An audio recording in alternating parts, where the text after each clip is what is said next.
Ano lang ba yung pag-ibilisan ko kay sasalita pa ano natin. Mga kapatid, tulad ng nabanggit ko kanina, voluntaryo po tayo. Walang sweldo. Voluntaryo, kung pupunta ka, okay. Kung hindi, okay. Pero tandaan nyo, mga kapatid, ngayon, magbabaya po tayo. Once nakapagbaya na tayo, nanumpa tayo, nagiging obligasyon na sa atin. Hindi lang po ID, kung hindi natin tutuparin ang ating obligasyon, nagkakaroon na tayo ng kasalanan. Hindi na po tayo, voluntaryo kung nanumpa na tayo, kailangan marunong tayo sumunod sa ating mga amir, mga leaders natin. Ha?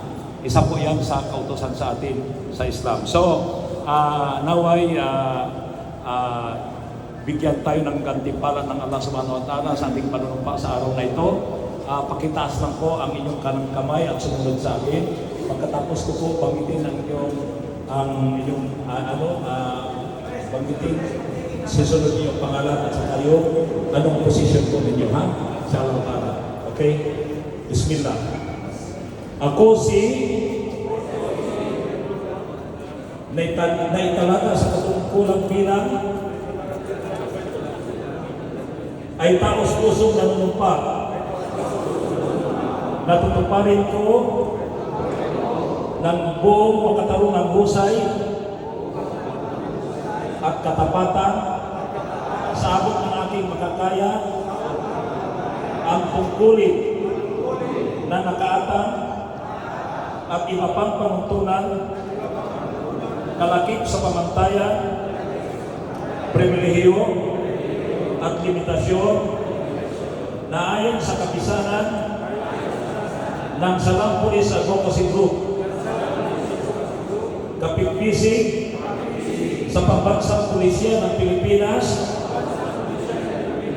aking ipinapangako na magsisikap upang may sa katuparan ang hangarin ng institusyong ito.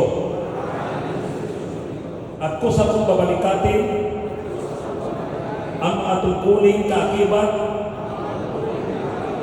nang walang anumang pasubali